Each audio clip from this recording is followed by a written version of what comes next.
Hello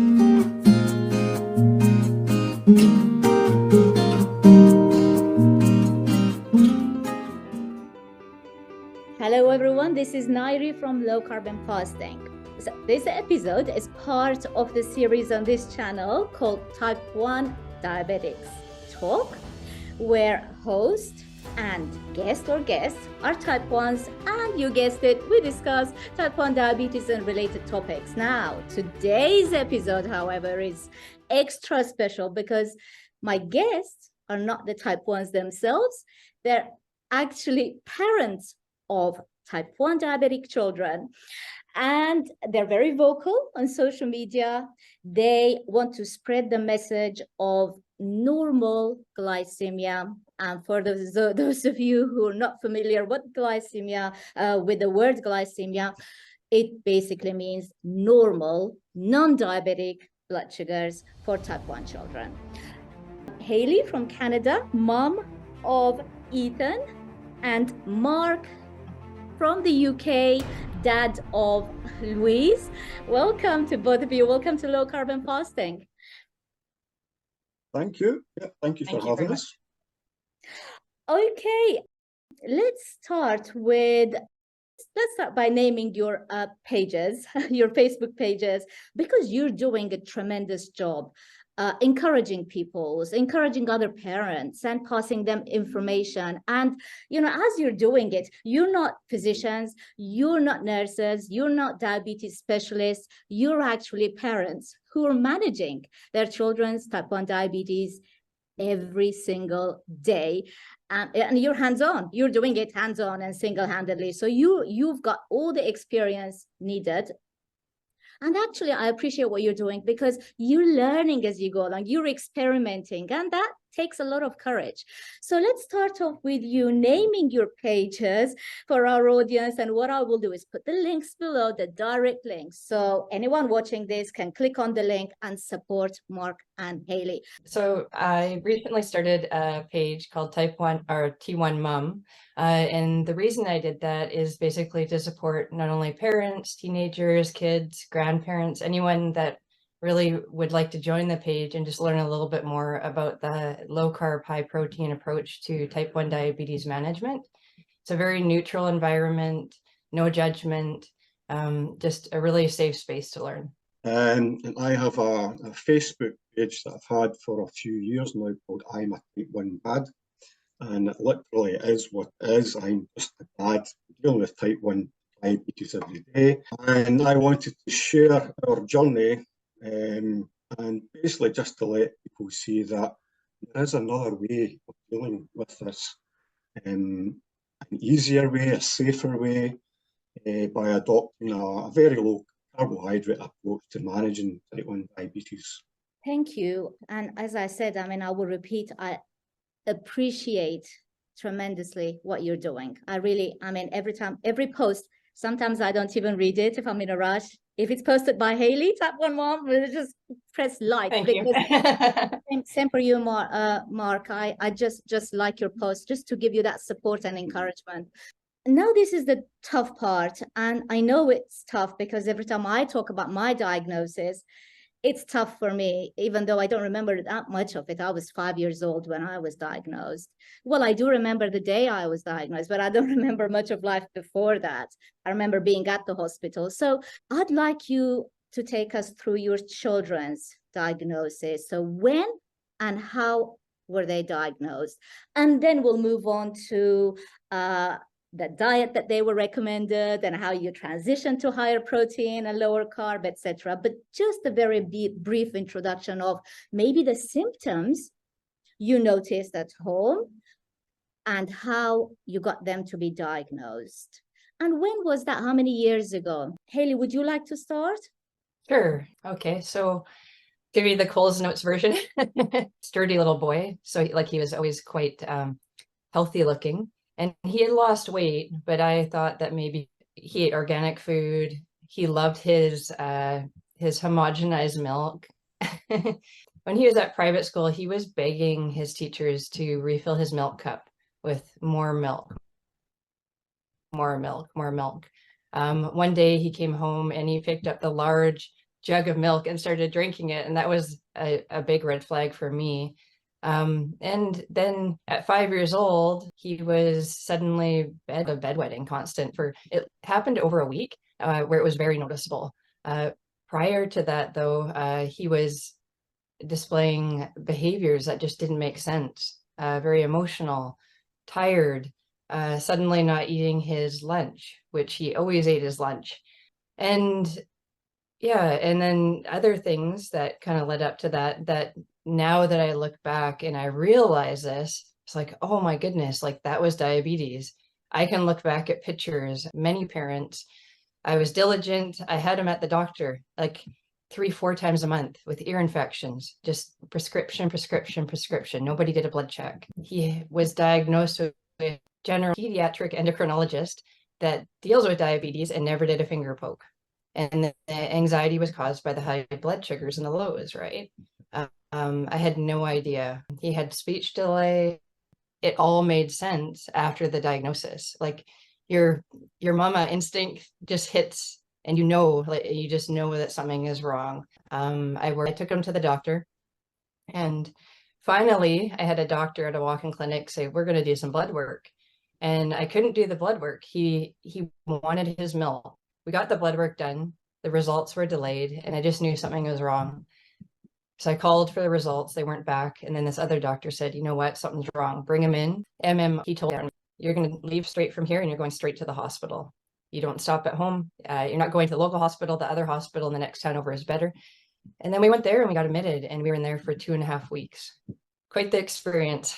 2.5 weeks you spent at the hospital? Yes. And the ironic thing is we were in the middle of getting ready for a move and we weren't even fully packed. And this all happened so fast that we were supposed to move on October 1st, and I was in the hospital. So my parents actually, they pulled everything together. I hadn't even thought about it because I was so focused on diabetes and just keeping my child alive and listening diligently to the doctors and following every piece of advice. Yeah, so my parents took care of that. They pulled it together, and next thing we had, after we left the hospital, after about two weeks, we were allowed to go home one night. And couldn't get it coordinated, and I was like, are you okay? And sure enough, he was low.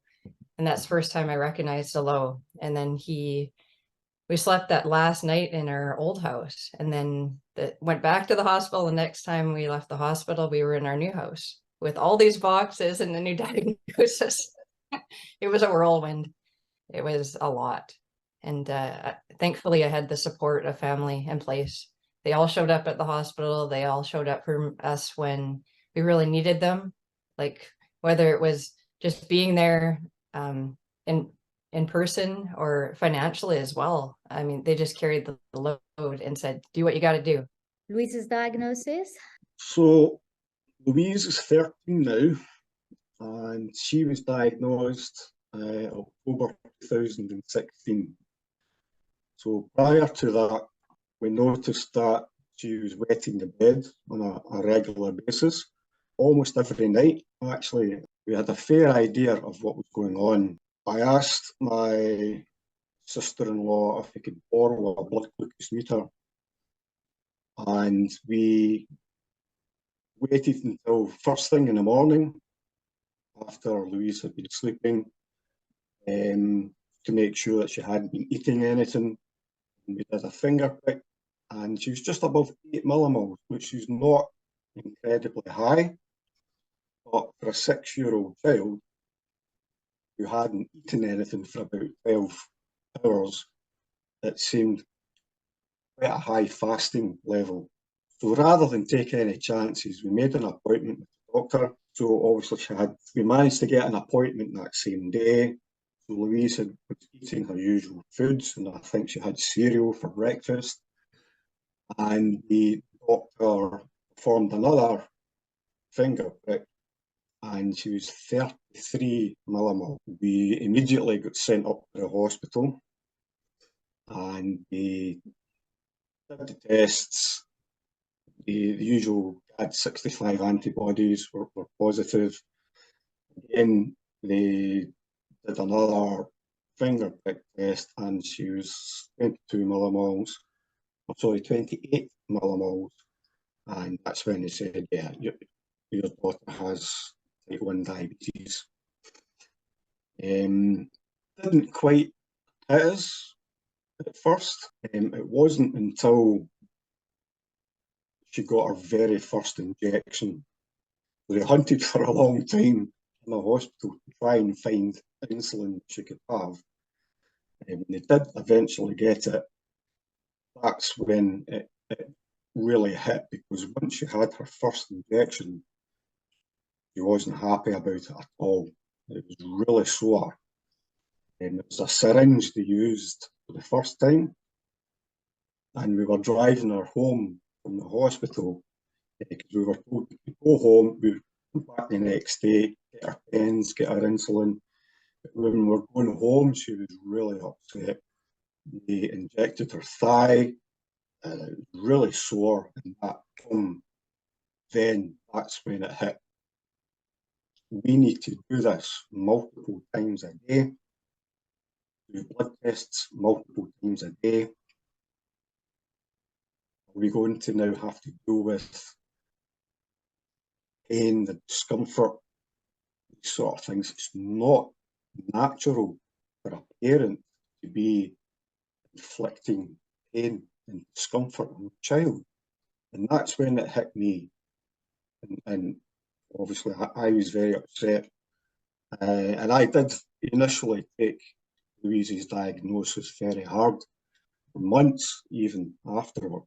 Oh, almost every day I think I'd been crying, and I just couldn't understand, why is this happening? Why was it my daughter? And at the same time, you're trying to be strong. You're trying to deal with diabetes because it doesn't care that you're upset. You've still got to do the injections. You've still got to do blood tests.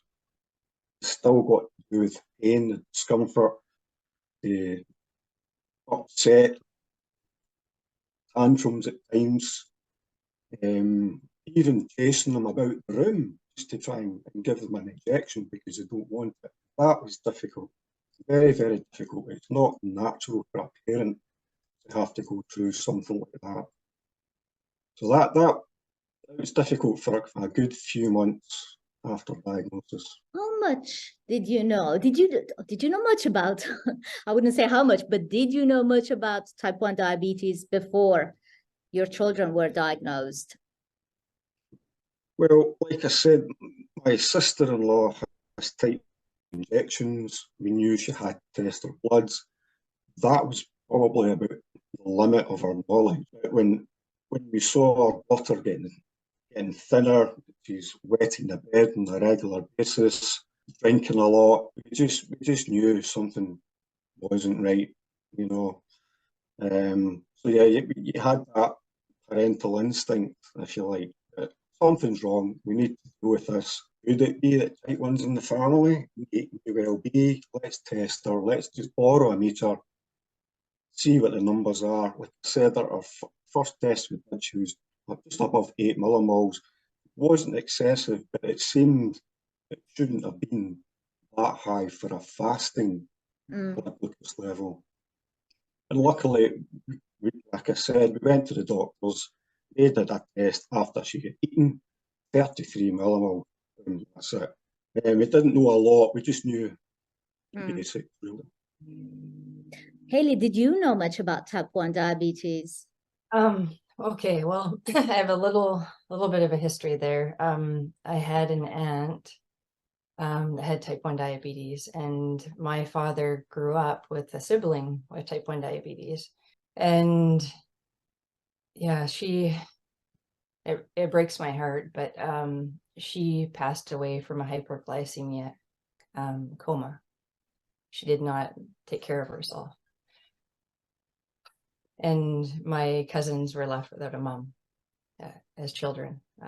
So that, I mean, I knew about it. I didn't, of course, didn't register because just, but once my son was diagnosed, it really hit. And then I had a really honest conversation with my dad, actually. And he shared with me like how hard it was as a sibling growing up with his sister always being the center of attention because of the diabetes and stuff like that. And I was like, wow, maybe it's a good thing I only have the one child, right? Like that kind of gave me perspective there. And then in high school, one of my best friends that I just love so much, she had type 1 diabetes. And it was like, now that I look back, I wish somebody would have told me like, oh, this is how you help her if she needs something. And it wasn't taken seriously enough. I felt like I was 17 years old and we'd go for tea and she'd joke about being low and laugh.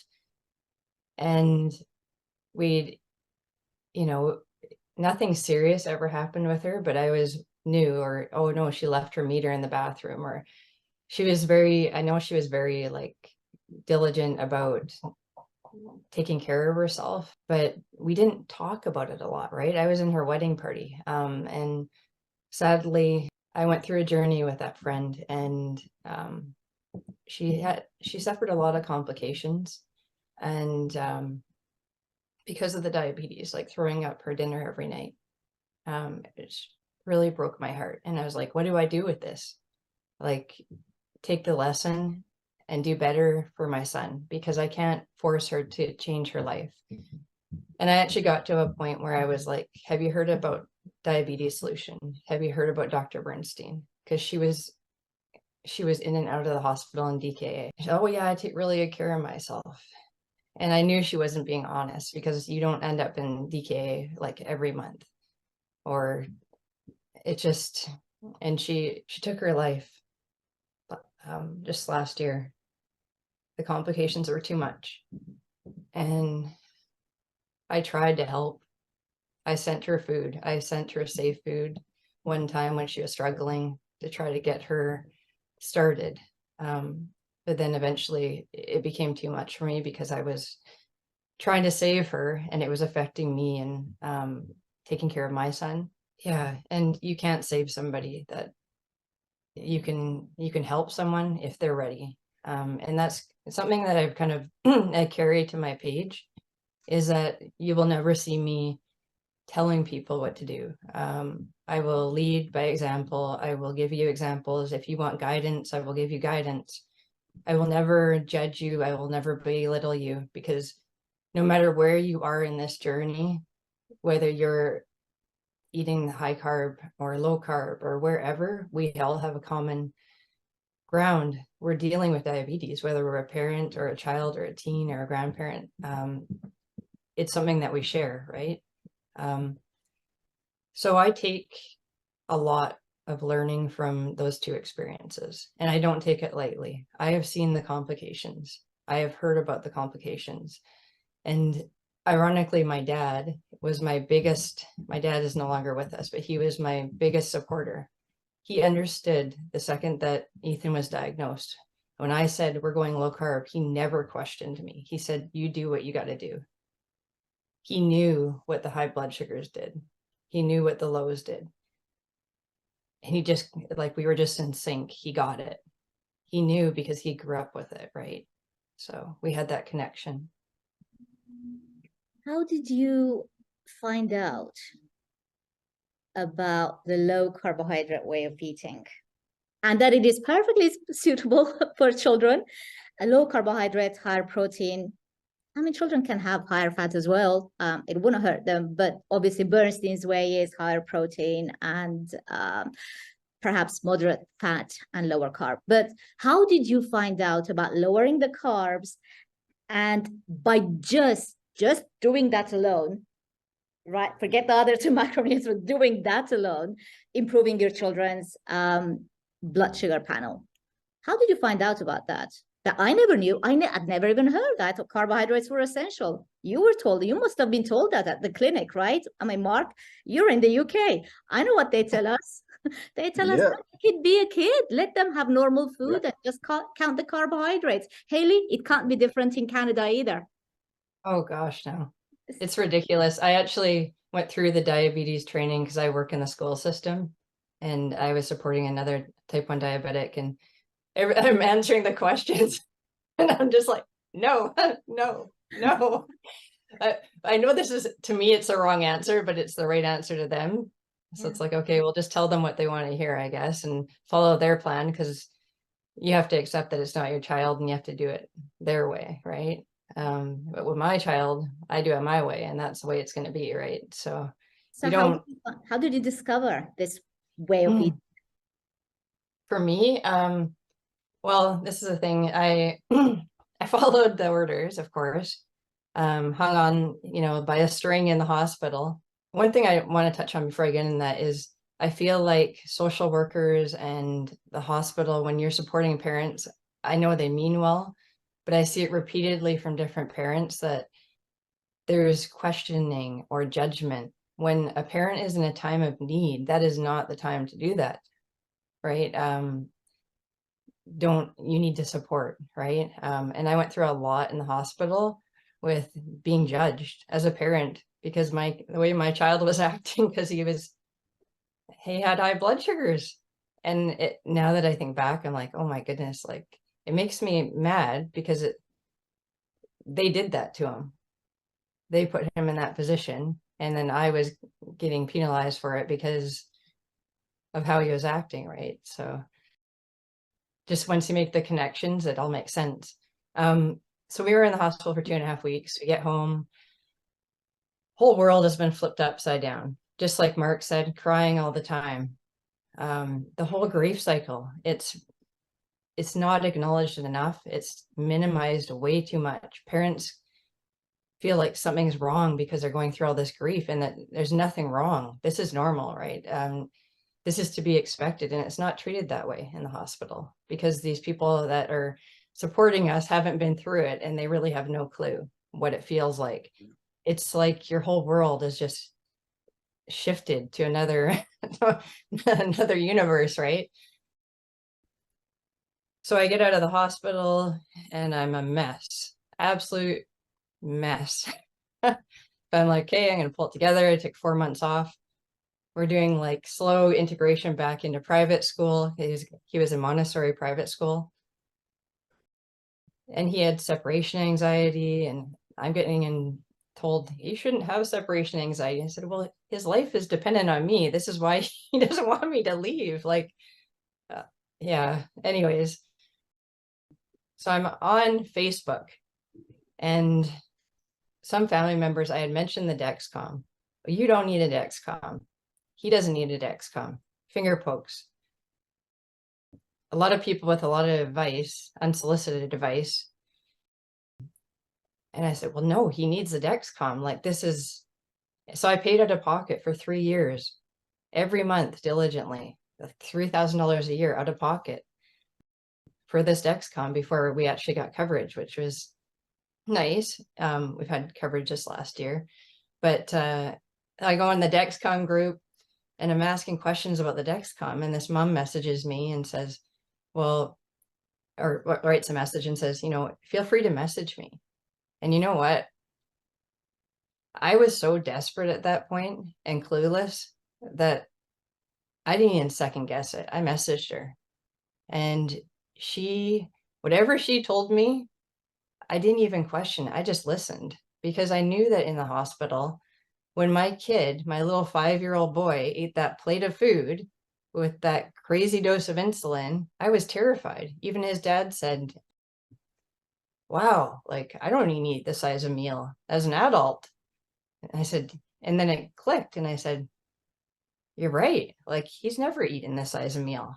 But here I am force feeding my child because I'm so scared that I'm going to lose my child, right? That's no way to live. That's no way for him to live. He should not fear, if he doesn't eat those last bites of food, that he's going to lose his life. Like, what kind of life is that? And I'm a pretty practical person. Like, pretty black and white. Like, okay, well, numbers don't lie. Like, every time he drank the milk, he'd go sky high. And then his dad said, no more milk, right? Like, I can't handle this. This is too stressful. The milk's got to go. And he absolutely loved his milk. So it became water instead of milk in his cup. And then it was like, oh, the yogurt. Wow, that's a nightmare. Or the banana. So this lady, she guided me, she told me what to do, and she was very gentle about it. She didn't, what I loved about her approach, she wasn't like, oh, you have to do all this right now. She knew that when I was feeding the beans to my kid, she was probably sitting there cringing, but she was gentle. She's like, oh yeah, okay.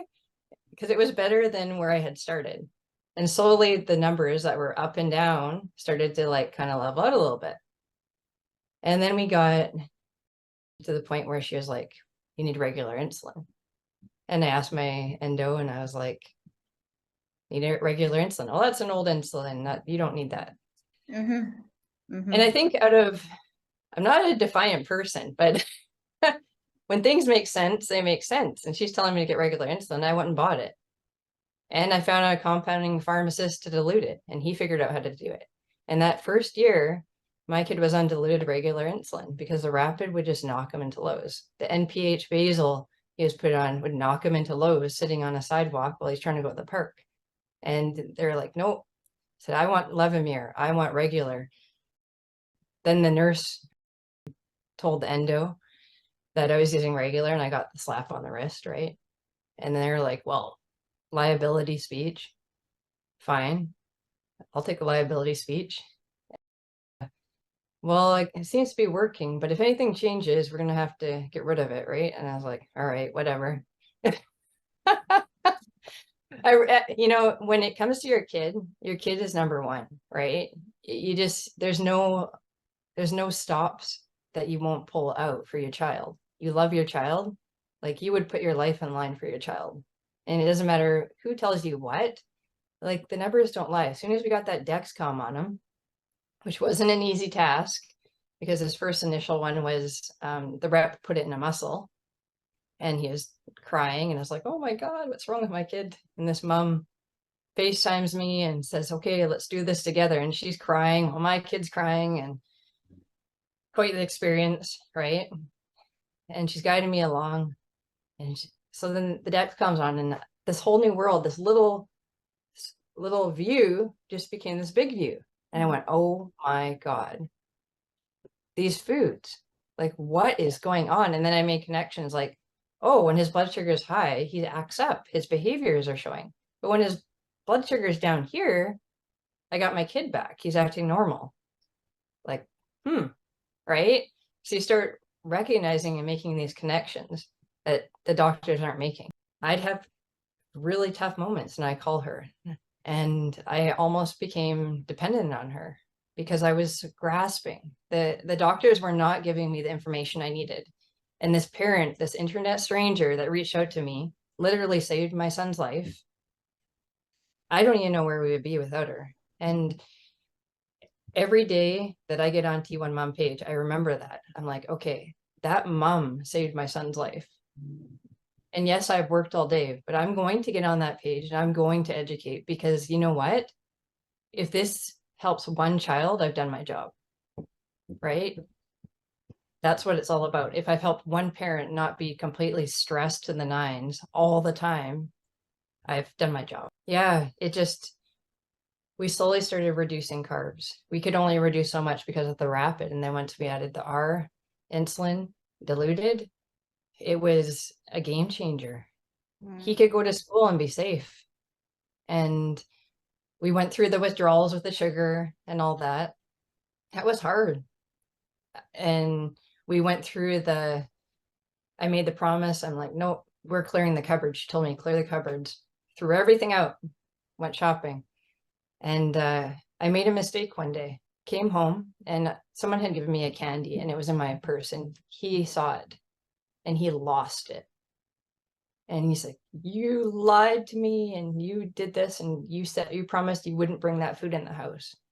And I just went, oh my God, like this matters. This is important. This is his life. Like I can't do this to him. And that was the most valuable lesson for me. And our house has been safe for 5 years. He can go in the cupboard. He can grab anything he wants and say, Mommy, I want to eat this. If he says he wants something that's not here, we go to the store and get it, or we bake it. We just made cookies yesterday, right? Once you open up your mind to possibilities, you can get the answers. And it's really, really sad that when I was that vulnerable parent in the hospital, that diabetes team didn't support me in the way I needed. I held on to everything that they said, 45 carbs a meal, 15 carbs a snack, 3 meals of 45 carbs and 3 snacks at 15 carbs. Okay, like he didn't eat that before.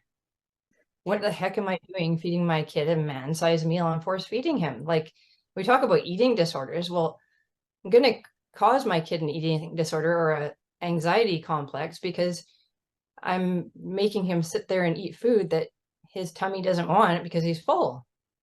Or like, how does that make sense, right? Like, why would I force feed him, That was But- beautifully put, Hayley.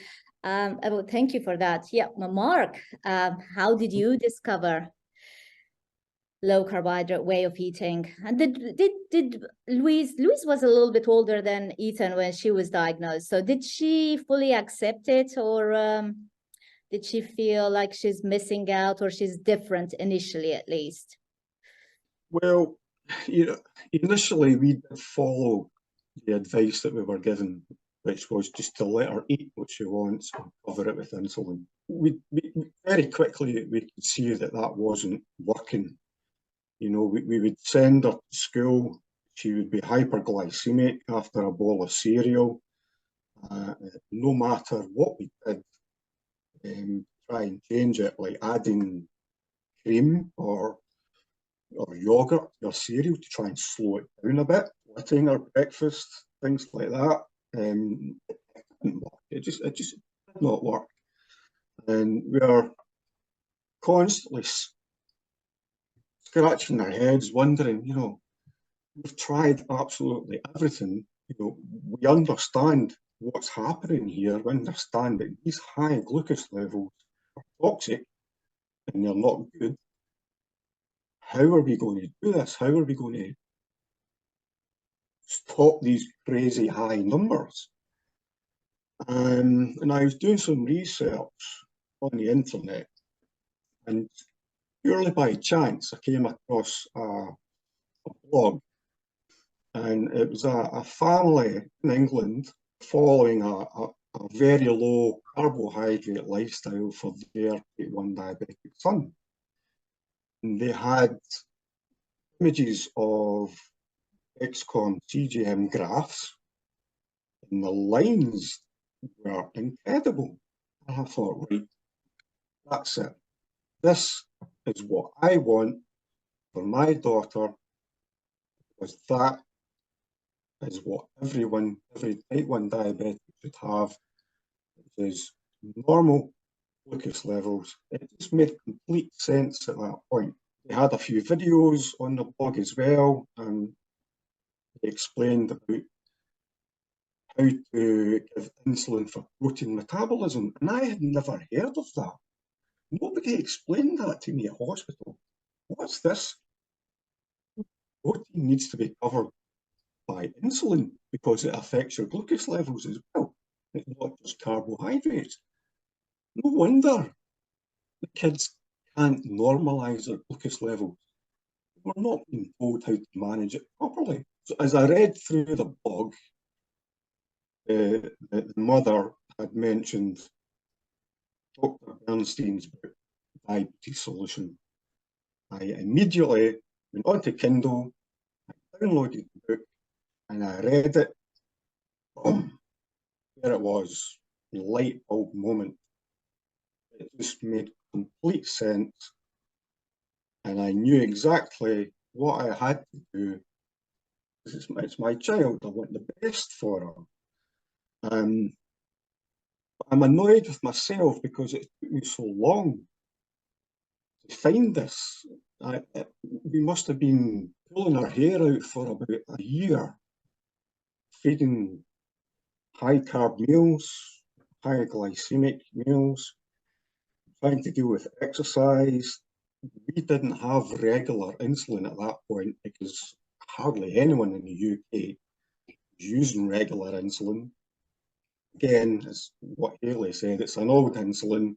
We were actually laughed at one point when we asked our clinician, for regular insulin. But when you read the book and you understand what foods are actually doing to your child's body, then it makes more sense to reduce the carbohydrates, start posing for protein metabolism, which you're never told about, you're never taught. But we still had to use rapid-acting insulin. We were using Novorapid. But this family had brilliant video showing how to give Novorapid to deal with small amounts of carbohydrates and also protein. So you obviously have an insulin carbohydrate ratio. Now all of a sudden you need an insulin protein ratio. So they had explained roughly how you would convert your insulin carb ratio to an insulin protein ratio. So as well as counting the carbs, you're now counting protein, and you're trying to give small doses of insulin to deal with the conversion of amino acids to glucose. We tried this strategy with Novorapid. It worked great, brilliant. You could see the glucose levels coming down and starting to stay in target. And our targets are actually quite tight. I mean, we stay between 3.6 and 6.7 millimoles, and we stick to these targets as much as possible. And it was such a good feeling to finally see these graphs falling into place, keeping them in this very tight, normal, in fact, probably not even normal, I would say optimal ranges of glycemia. And that was just a great feeling. But when you're using something like Novorapid, it means multiple injections. So instead of giving maybe one injection for a meal, you're giving maybe 3, sometimes 4, depending on the amount of protein that was in that meal. So Mark, sorry, Mark, let me confirm. So she's not using, Louise isn't using a pump? not at the moment, no. She does have a pump, and she has used pumps previously. At this particular moment in time, she's quite happy on MDI. She hasn't used her pump for over a year. She had a really bad experience with her last pump, and now she doesn't trust it at all. So, and the pump had to go back for repairs. It took a couple of months, and now she doesn't want it. She may change her mind. It's always there. Pumps are really good for tight control, but the pumps themselves, they tend to have their own problems. Louise has been, since we went low carb, very low carb, about 5.5 years ago, she's been hyperglycemic 10, 11 times. She's been hyperglycemic once in the last 12 months. And most of those hyperglycemic events were down to pump issues, like air bubbles in the cartridge, kinks in the tubing, cannulas coming off, cannulas getting blocked, irritations, insulin losing its potency, maybe due to heat, that sort of thing. So yeah, pumps are great, but you know, they do have their own problems. But we did manage to persuade a new clinician that had started in the hospital to let us use regular insulin. And we were prescribed Humulin S, which is in cartridges for the refillable pens, and that was a game changer. That was brilliant. It's around half as potent as Novorapid, and so it's a slower gentler insulin. It deals with the small amounts of carbohydrates, but more importantly, it deals with the protein metabolism. So it lasts about 8-10 hours, whereas your Nova Rapid maybe lasts about 5 hours.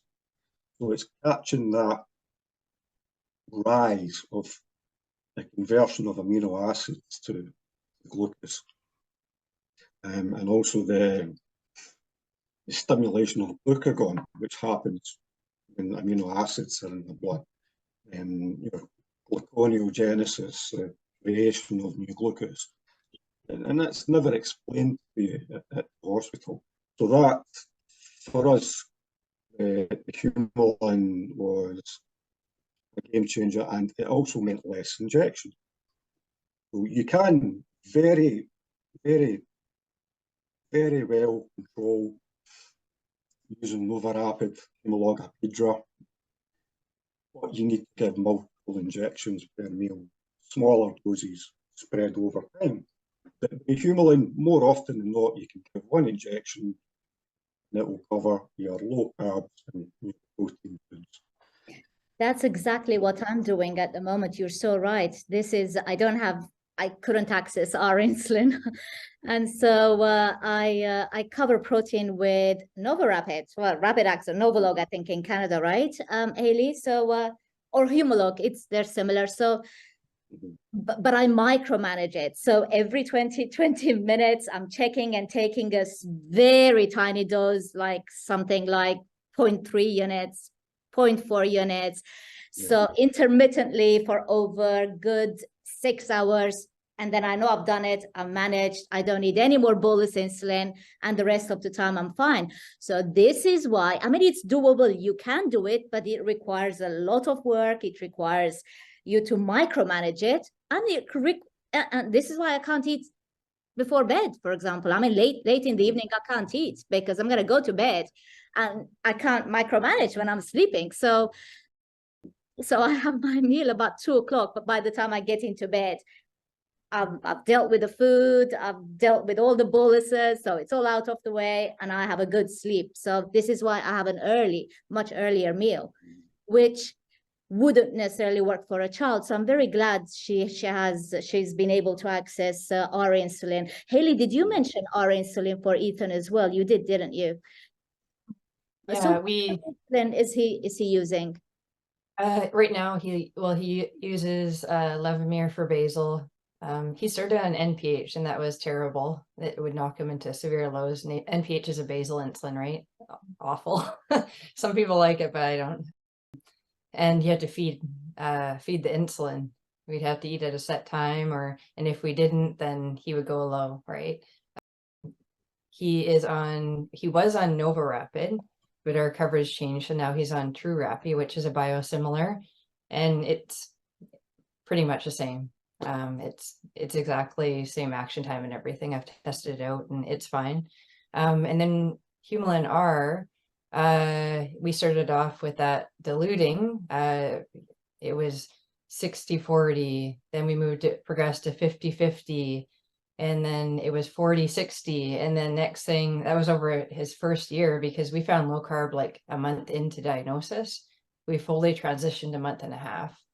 And we had our insulin, and so we were diluting within the pen cartridges using a compounding pharmacist, and it worked. And once we got to the point of 40-60, we switched to half unit full strength R. That was about 1.5 years, I guess, after diagnosis, and it's been beautiful. It sounds funny, but I love R. It's just it makes everyone's life easier. Even at school, like he takes 1.5 units of regular insulin for his meal. And I know that when he plays at school, he's not going to have a severe low because he's got rapid acting insulin on board. It's so much gentler. And he's totally cool with that. Like, he is fully on board, and he's like, do what you gotta do, Mom. Like, I'm fine with that. Whatever works, right? He just wants to be safe, and he's flexible, right? Like, these kids really do deserve a lot of credit. The parents deserve a lot of credit. I think more than the diabetes teams give them. I really do. Like there's these parents owning it, and they're taking care of their kids day in, day out, 24/7. These kids are owning it. Like my boss, because I work at my son's school, and we're in different grades and everything, but my boss says to me the other day, he's like, you know what? They were on a field trip, and he says, I've never seen a kid eat his vegetables first. He had his lunch sitting there and he ate his vegetables first. He's like, wow. You know, like, and that puts in the perspective that this isn't just about diabetes. This is his health. The fact that my kid's eating his veggies and his proteins, and he's not having any issues with it. Right. So just gives you a different perspective, but yeah. Well, he's healthy, and good health brings happiness, whether we like to admit it or not. They're very, very, very much sort of linked, right?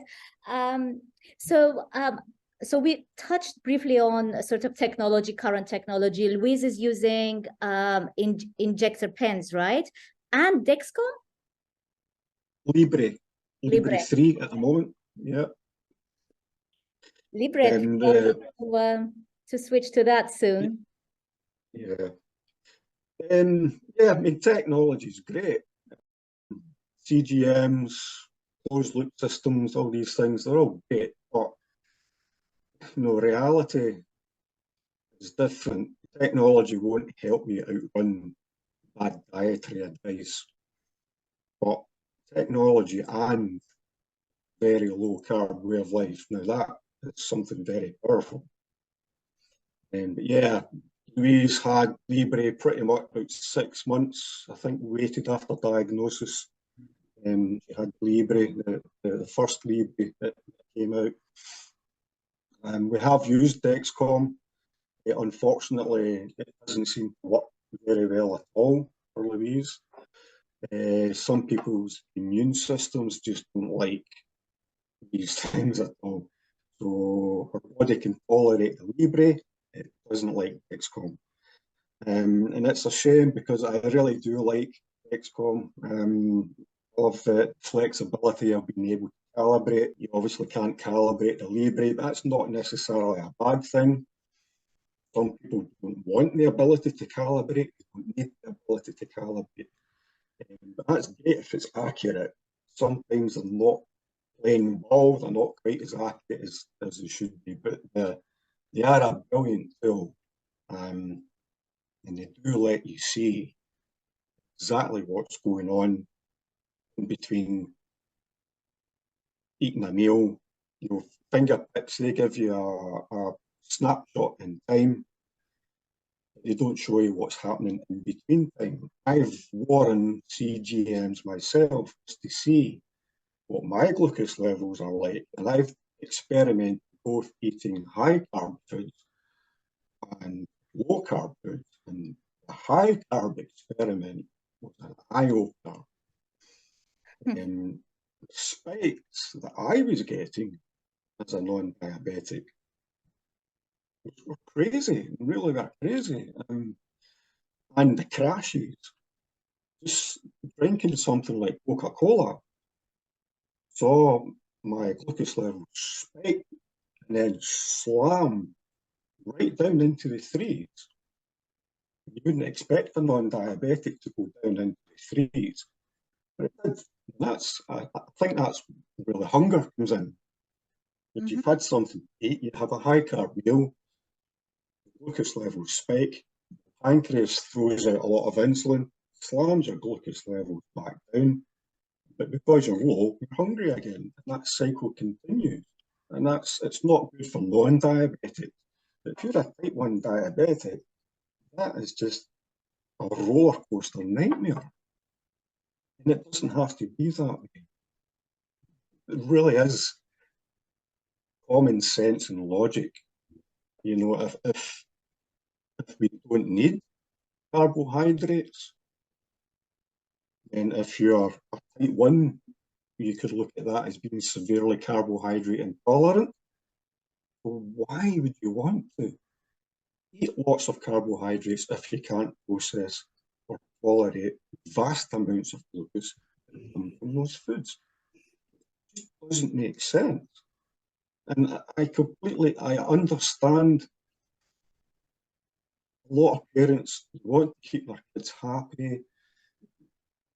They're happy as well as parents when they're throwing all the junk foods at their kids. They see their kids smiling and being happy. You don't have to give children junk food to keep them happy. Do kids are they only happy when they're eating lots of junk food? Happiness is not just about sweets and cakes and biscuits and things. Plus, you can get low carb versions of these. So, I mean, there's absolutely no deprivation at all. And there's certainly nothing detrimental to a child's health by eating meat and vegetables, dairy products, nuts and seeds and berries, and pretty much a low carb version of just about everything. My daughter gets pizzas, she'll get burgers, garlic bread, she'll get homemade sub rolls, she'll get the bolognese with teriyaki noodles instead of pasta, which we know is just a nightmare to bolus for. Lots of everything, cakes, biscuits we make. Birthday cakes, we'll make them as well. You don't have to miss out on anything at all. I was just about to say, I think, for someone who's not familiar with a lower carbohydrate way of eating, the first thought that comes to their mind is deprivation. Oh, this is going to restrict so many foods. And, what do I feed my child? Or if they're the diabetic, what do I eat? What's left to eat if I can't have the rice and the pasta? But actually, when they look at images have that powerful impact on people. When they look at images of appetizing, delicious looking meals, which are all lower carbohydrate, from desserts to appetizers to salads, soups, then they get encouraged. This is what I find. So you don't have to, to feed your child junk food to make them happy. You can actually feed them healthier versions of those junk foods, make them at home, make them with substitutes of, wheat substitutes, say almond flour or whatever else you want to use. And if you can be as restrictive, I guess, as you wish. If you just want to give them just meat alone, that's fine too. But it really isn't a restrictive diet. All we're doing is just eliminating the junk food and the high starches. And this is a diet that's actually suitable for all family members. I'm sure, Hayley, you don't sit with your son at home and give him different meal than what you would eat, right? I mean, I'm sure you do the same, Mark, right? You're not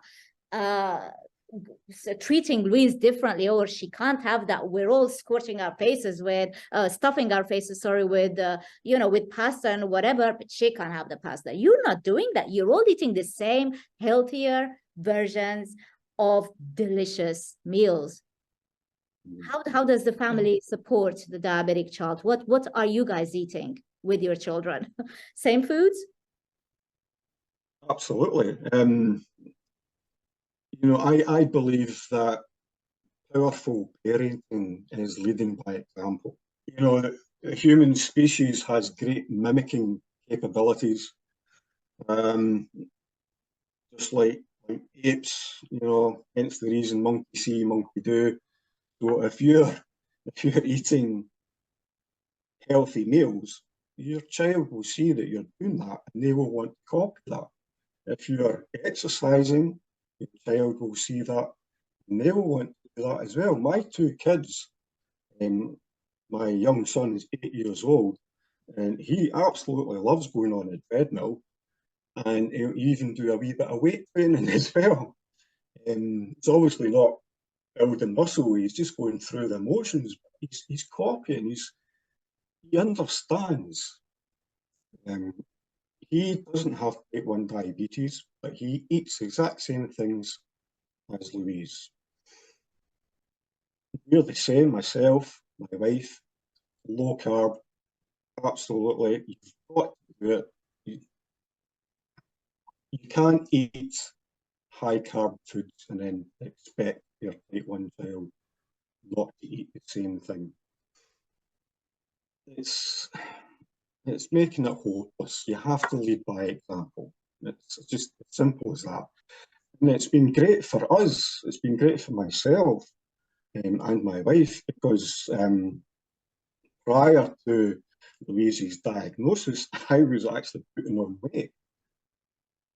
So if there is a silver lining to a life-threatening chronic illness, then it's the fact that when you start researching and looking at nutrition, it helps you as well as a parent, and it helps you to be healthier. I'm pretty sure I would be massive by this time if I hadn't looked at safe, proper, low carb foods and started eliminating the sugar, the starches, the grains. There's a reason why there's a type 2 diabetes epidemic and an obesity crisis, because non-diabetics are suffering by eating all these high carb foods as well. So yeah, it's important, I feel anyway, that as a parent, lead by example. Kids are so intelligent. My daughter knows. She knows, absolutely knows, that what we are doing, we're doing it for her.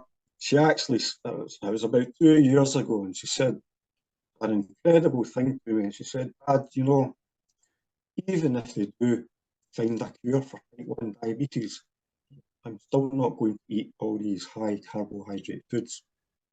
From there was the moment I knew she got it. She understood, she knows. My son, he doesn't have diabetes. He eats the same foods. He knows as well. He actually gives teachers at school lectures about sugar. Oh, do you know how much sugar's in that biscuit you've got? Do you know how much sugar's in that cake you've got? Yeah, kids are very intelligent. They do know, they understand. It's just common sense, really, logic. Hayley, what are you eating?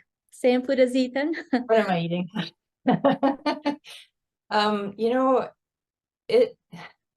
It's funny, like something like it takes a diagnosis for your child to realize how you were actually addicted to the carbo. I can look back now and realize that I was addicted. I was an emotional eater. I had a rough day. I'd have the ice cream or whatever. I mean, I've always been fit, I'd say, but when I ate the pasta, my stomach would hurt. And that was when I was growing up, but my parents didn't know any better, right? Or you use food as a crutch. And now being over 5 years low carb, I'm like, wow, I'm empowered. Like, I don't need that. Like, I'm going to go for a walk. I'm going to play with my dog. I'm going to go play basketball with my kid. It's about experiences and family. And it's about getting in the kitchen and cooking with your family or sitting down for a healthy meal. It's brought a lot of what I thought was healthy before, organic. We were eating organic. I look back and I'm like, oh my goodness, like I would never feed my child that today. The bunny crackers that were organic, but it's like how many carbs were in those and how much sugar was in that yogurt. And yeah, so and the lactose in the milk. And yeah, so we made a lot of changes. I have to be honest about, there was a transition. He went through the sugar withdrawals, I went through the withdrawals. Like, it was a shift. It took about 3 or 4 months, but when you're committed and you make that change for your child, like Mark said, right, there is no other way. I don't see it as we are the parents, we lead by example. If we can't show our children how to navigate their life successfully, then who's going to do it? If I say to my child, you have to eat this, and mom's going to be over here eating this big piece of cake or whatever at a family event, what am I teaching my child? That they have to make a sacrifice, and that I am not strong enough to do that for them and show them how it's done. Like, we all eat the same. We have had situations where we go, at first it was awkward, we go to family events and somebody'd say, oh, well, but you want a piece of cake. I said, no, actually I don't. Thank you. No, thank you. Or we'd stop by the local keto store, pick up some safe treats on the way to a wedding. Or I got in the habit, I just call ahead. What's going to be there, right? Christmas dinner, we got potluck. Hey, say to my brother, hey, so what's going to be there? Sends me the menu. Okay, well, we can eat this, this, and this. There we go. There's dinner. Brought our own dessert. If there wasn't anything there, I would either pick something up or make it. And that is our regular routine. Yes, it takes effort. It's worth it. It's worth it for our kids' health. And you know who's seeing that example is my son. He is seeing the I can attitude, not I can't or poor me. He's saying, I can navigate all these situations. We just had his 11th birthday. Okay. This kid just rolls with it so well. Like, he has never once said anything negative about diabetes. He has said that he likes having diabetes. And just like Mark said, right?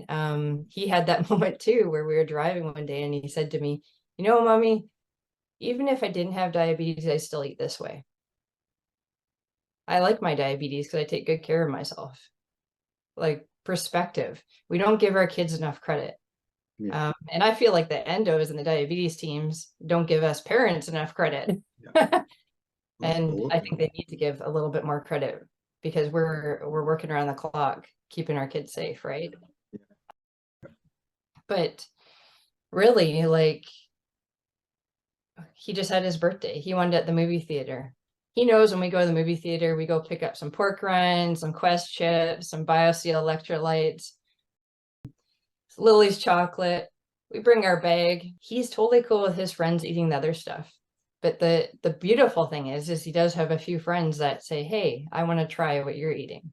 And then he shares and he looks forward to that. And it's beautiful, right? Because the friends are supporting him, you know, and like, what can you have? Or let me try that. And when they say, oh, those are so good, like, it just warms his heart, right? That's what true friendship is. Yeah. But it didn't bother him that his friends were eating the popcorn and the pop, because he, in his mind, man, if I ate that popcorn, because we did it initially at diagnosis, I'd be up to the moon. He will not drink pop, not even diet pop, because he says it's unhealthy. The big electrolytes fan. But he just navigates it. Like, his friends were eating everything else. We had the low carb cupcakes. His friends enjoyed that together with him. He had his snacks, they had their snacks. We've done 6 birthday parties now like that.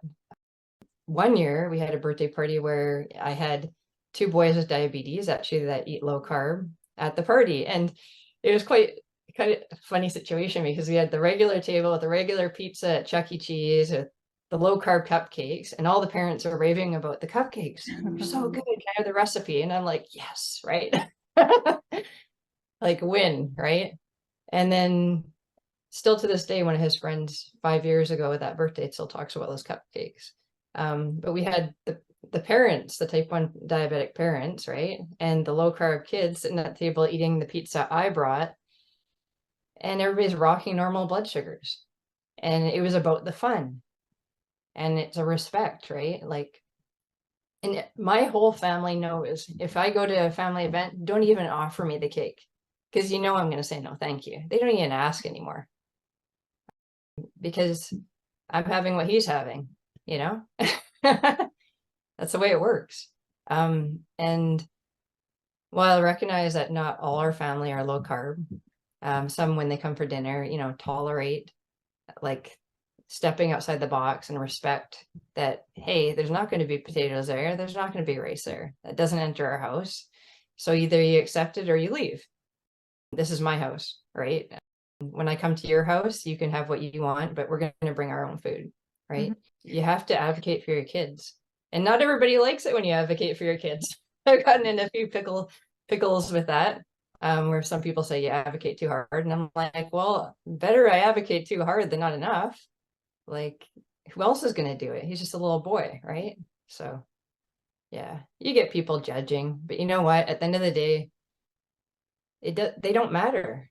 They're not my tribe. My tribe is, and it's funny how social media is, right? Because when I was in a difficult time, internet strangers on social media became my friends and became my go-to and helped me relate and go, wow, like I'm not the only one, and I've got a support system. And I always aim to be that for others, right? Like Mark, I have huge respect for you that you step up every day for your daughter. And like, you have to appreciate that, because I know how much work you're putting in, right?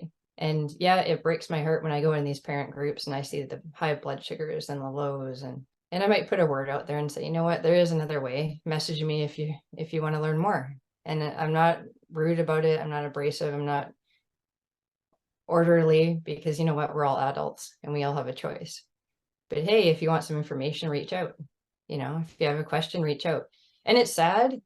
It's really sad that we, like Mark and I, have to be those people, because really, like, at diagnosis, these parents and these kids should be getting a choice. And that's my biggest beef, is that, okay, you can choose whatever way you want to manage, but these parents and these kids have a right to choose what they want to do. Give them options. All I ask for is options. You want to do this or you want to do that? Which way do you want to do this? Oh, I want to do that. Okay, well, then we'll go that way. I want to go this way. Let's go this way. There needs to be a choice. And for those parents that choose low carb for their kids, or the kids that choose that, support them, embrace them. Yep. Do not make them feel like they're less.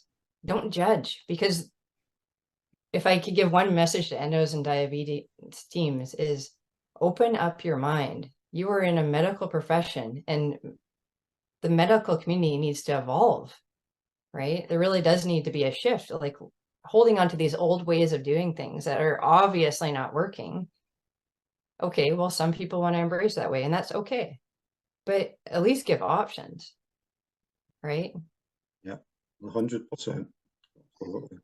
I agree with that last statement, Hayley, because now the low carbohydrate sort of diet is actually in NHS guidelines as well. Mark, it's included. It's an option there, but you never hear about it. Even ADA now has a very short paragraph mentioning the low carbohydrate diet, that you could do it if you wanted to. But we still don't hear about it when we visit our clinicians. I mean, in fact, in my case, my diabetes consultant heard it for the first time ever from me. I have to say, he'd never heard about it. I mean, maybe 7 years ago. He said he doesn't know anything about it. He just, doesn't. So, and they still don't mention it.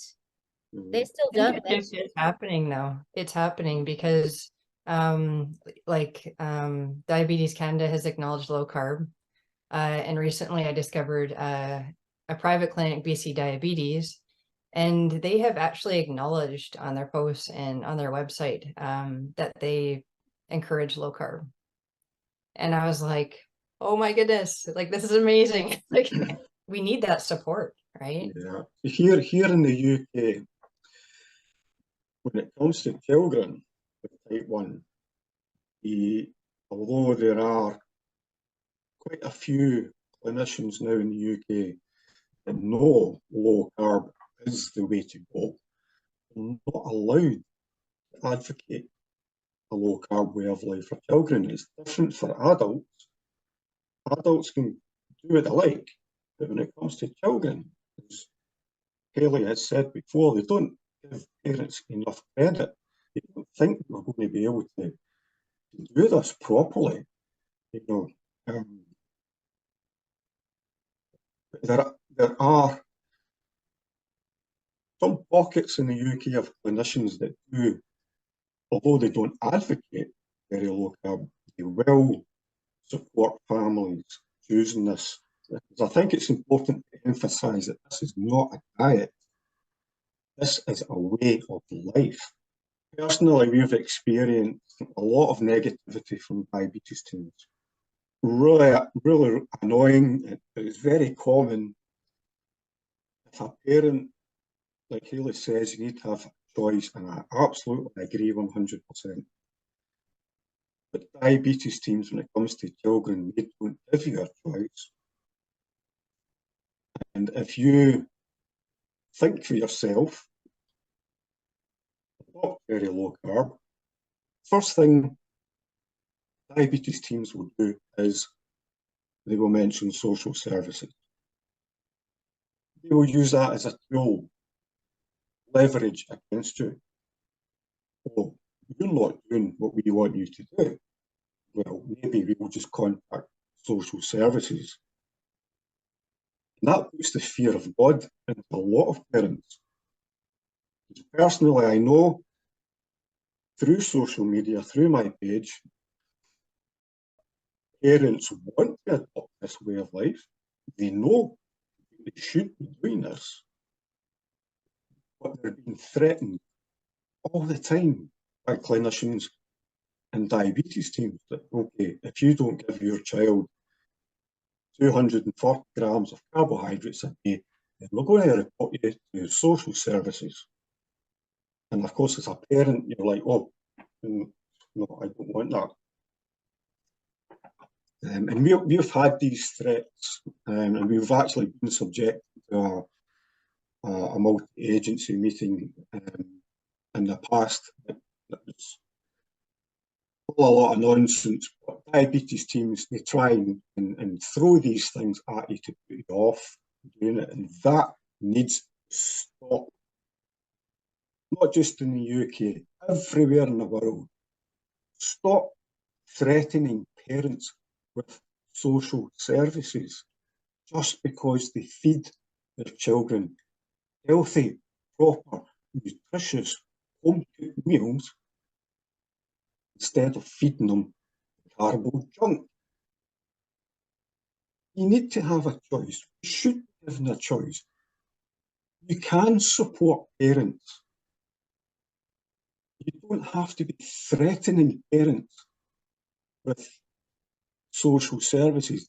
Diabetes is difficult enough. It can be stressful every single day, 24/7. We don't need blackmail and coercion. We don't need that.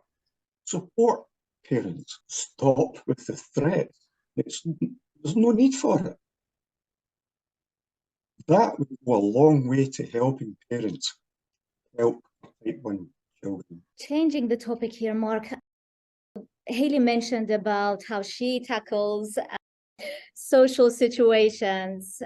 So how do you deal with it? How do you address social situations, parties, or sleepovers, and how does Louise handle these things? As Hayley explained, she would normally phone ahead and find out what foods were being served. So when it comes to things like parties, we would obviously know the parents, we would know who they were, so we would contact them and we would ask them what kind of foods were going to be served. And we would just quite simply make a low carb alternative and we would take it with us. It's not difficult, it's easy to do. School, exactly the same thing. We always ask the teachers that if you're doing something like pancake day, or if you're having a pizza and movie afternoon, just let us know. We'll bring low carb alternatives to the school. So just last year, they were doing a pizza and a movie afternoon at the school. Obviously, they were ordering in famous brand pizzas we shall not name because they don't sponsor us. So we know that's high carb. We know that's going to be difficult for a type 1 diabetic to bolus properly. So I made low carb pizza, low carb garlic bread. I ordered pizza boxes from Amazon. put it in the boxes, took it up to the school, happy girl. Simple. And the teachers had some as well. So it's just as easy as making a phone call and finding out in advance what's going to be served. And we find a lot of people are actually very accommodating. They'll say, well, we were going to do hot dogs, but I think this time we will do it without the bread so that everyone's having the same. So, I mean, things like that are great. Yeah? It's just not difficult at all. Even eating out in restaurants, you can go to McDonald's, you order a burger, you just don't order one. We haven't encountered any restaurants at all that won't accommodate our dietary requirements. So instead of having chicken and chips, we can say, can we possibly have salad instead of the chips? And yeah, everyone will accommodate that. So go out to restaurants, enjoy yourself, and order the foods you want to eat. They will accommodate you. It's not difficult to swap foods, you know. You said something very powerful earlier on, both of you actually, that Louise and Ethan said something along the lines of if they didn't have diabetes, or they're glad they have diabetes because it teaches them how to eat healthier foods. But even if they didn't have diabetes, they would choose to eat these healthy foods. That's a powerful message. And in fact, I'm surprised they're so young and they've come up to that realization. I'm touched by it because it took me until, I was age 45, I think 5 years ago. It just clicked to me that, this is the way to eat for everyone. It's not, and if I didn't have diabetes, I had that realization only 5 years ago. If I didn't have diabetes, I'd still choose to eat this way. And in fact, it was powerful because I had one of my friends was diagnosed. We'd been in the same class, the same age as myself, about 7 to 8 years ago. She was diagnosed with terminal disease. And I was like, I felt helpless. There was nothing I could do to help her. Nothing that she could do to help herself. And it was like, my brain went, am I not grateful? It's diabetes that I have. I mean, it's type 1. I can manage it. I can live with this. I can do something about it. The control actually is in my hands. I have full control over this. I can live with this for the rest of my life, but I can live a fully healthy and meaningful life. So now I actually feel grateful that this is what I have. Kudos to your children. They've realized, I've come to that realization so young.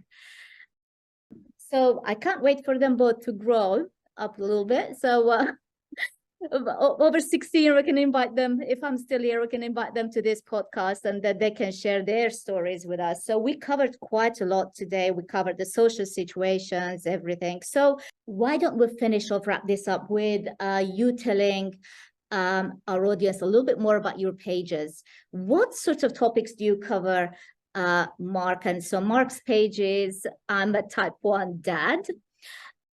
So what sorts of, you're doing little experiments on Louise. So whatever you find out, whatever you discover, all the questions, you just throw it out there. It shows how much you care, and it shows how eager you are to learn. Trial and error, because we don't know everything. We don't have all the answers, but we're learning as we go along. So Mark, what sorts of topics fascinate you most, and what do you cover on your page? Things that fascinate me are, I'm a great believer in supplements. Hayley mentioned electrolytes. Louise gets electrolytes. I'm very much in researching things like how to sensitize the body to insulin, insulin mimetics. Insulin's obviously required by a diabetic to survive, but we don't need lots of it. insulin's dangerous. Too much and it can kill you, not enough, it can kill you. You're trying to find that balance, but we don't need lots of it. So things like that, sensitizing the body to insulin, trying to avoid insulin resistance, researching foods, supplements that are helpful in reducing glucose levels, sharing my experience. When I learn things, I'll try and share them. I don't want to dictate people. I just want to say, hey, have you tried this? At the moment, I'm experimenting with detoxing. I'm soaking Louise's feet every day at the moment.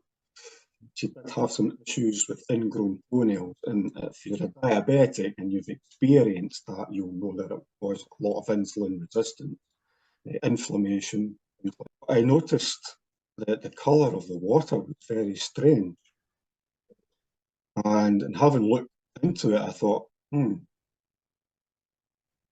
Louise is detoxing. It looks like she's detoxing from something. And since I started doing that, I've actually now had to reduce basal levels, reduce basal insulin.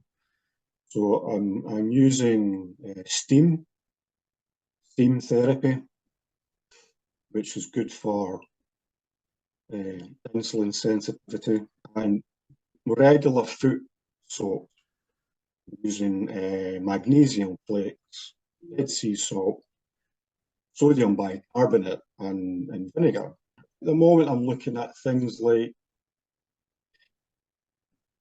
are we just treating the symptoms of type 1 diabetes? We're giving insulin, but we're not looking at the potential root causes of type 1 diabetes. And there's quite a lot of potentials, things like heavy metal toxicity, pathogens, molds, fungus, antibiotic use, gluten, even milk has been linked to type 1 diabetes. So these are things that I'm looking at the moment, purely out of interest. It's, I'm not a doctor. I don't have a PhD. I am literally just a type 1 dad. But these things they're fascinating. Are we just treating the symptoms? If we look at the root cause, the prognosis is different. So yeah, and of course I'll share recipes and foods. I'll link to many high-profile low-carb web pages, people that you probably follow yourself, and just general detailing what we've done on a day out, what foods we've used, if we went to a party, if we went to a restaurant, and just sharing our experience, really. Hayley, your page is Type 1 Mom. So what are you sharing? What sorts of things are you sharing? Well, the reason I started the page is because I feel that there's a need for information to be out there for parents and families, right? And I share my experiences because it's learning, right? I used to be a trainer, actually, and one thing I learned from the training world was, where's the learning opportunity here? Where's the learning opportunity? When we have those difficult moments, which we do, like my son has a stomach flu right now. And yes, it made me extremely uncomfortable when his blood sugar went out of range, when the fever hit, and then he threw up. And I was like, okay, I can sit here and I can beat myself up over the fact that I didn't catch this before he shot up, which is something I would have done at the beginning of diagnosis. I was really hard on myself. And then I was like, okay, like what is the learning opportunity here? So what did I do well? What can I learn and do better next time, right? And I thought about it and I was like, hey, like parents need to hear this. Like they need to know experiences, how to navigate situations. Okay, we went out for birthday dinner. How did we navigate that? I actually haven't shared that yet, but I'm working on it. It involved lobster and steak. But yeah, I try to give parents the support that I feel they do not get at diagnosis. I want them to know that they're doing a good job wherever they're at, and acknowledge that and support them. I want them to feel that my page is a safe place to learn, that I'm not going to judge them, that wherever they're at on that journey, wherever they've been and where they're going, that is their choice, what they take from it, right? I share recipes. I'm big on the fact that there's so many individuals just like Mark and yourself out there that they're walking the walk. They're making things happen. They're the movers and the shakers, right? I call them. There's the sheep and the shepherds. Marcus a shepherd, right? Yourself, you're a shepherd, right? Yeah. So there's a whole group of parents and adults out there that are rocking it, and we need to celebrate them, because in the diabetes communities, I hear poor me, or it's very sad, and it doesn't have to be that way. And I can't save everyone. I realize that. I can't make anyone make that decision to go low carb, high protein. I can share, right? So that the information's out there in a safe place. I share from other pages, from Mark's page, from your page, Type 1 Grit, from, Will and Goody, the Type 1 team, best T1 day ever. It's about community. And when I share those posts from other pages like T1D Mimi, for instance, like, this is really good learning. This post is really good learning for me and for other people. They need to see this. The more that gets shared, the more people will be successful. And I hope that one day our pages won't be needed. Like, as much as I love it and I love supporting, families, I want to see endocrinologists and diabetes teams offering options. I'm not saying low carb's the only way. I'm saying give options. That's it. Like, educate yourselves, take the time to learn so that you can be there for your patients when they need you. If they say, I want to go low carb, okay, let's do that. Let's figure this out. That's what I want to see, a can-do attitude from endocrinologists and diabetes teams. The JDRF, American Diabetes Association, everyone. There's no excuse. Like, not everybody's going to adopt this lifestyle, and I get that, but at least let them know about it. So let's finish up with my last question to both of you. So the focus is obviously on your children. Your children are the main characters here, really. So Louise and Ethan. Hayley, would you say Ethan is a child who's thriving on this way of eating? Oh my goodness, is he ever? This kid is like one of the tallest kids in his class. He's like, you don't see, I work in the school system and I see the lunches and I see the kids, and his health is like on par. Like, this kid's going to be healthy. He's going to one day be a strong man. He's active. We go for walks every night. He eats healthy. He's a kid too. He plays video games and all that kind of stuff, but he's happy. This whole theory around, oh, if you take the carbo away, they're going to be miserable. That's a joke. Because you know what? He's not having blood sugar rises and crashes. And I see it in non-diabetic kids in the school system every day, and the stuff they eat. I'm like, oh my goodness, how dare anyone question what I feed my kid? Because this kid, everything in his lunch, not all kids, of course, some parents are really good about healthy food, but like, everything's a processed packaged snack. There's not a vegetable or anything in there. There's no protein. Like, where are these kids getting their energy? And what is preventing their blood sugar from crashing, right? And just the behaviors.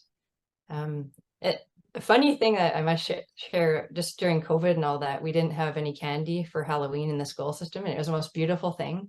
All these kids are dressed up, and they hadn't got this sugar high, and there wasn't the behaviors, and these kids were having fun. And it was like, see, it can be done. We just have to have a shift in thinking, right? For all kids, it's not healthy because the sugar causes disease, right? your body is not supposed to consume as much sugar as it does, whether you're type 1 or not, right? But he's totally thriving. Like, he's meeting all his metrics in school. Outside of school, he's in guitar and art. He was in curling. He's out playing and walking his dog every day, you know, just has lots of friends, big social life. So, you know, I consider that pretty awesome, right? Absolutely. Mark, is Louise thriving?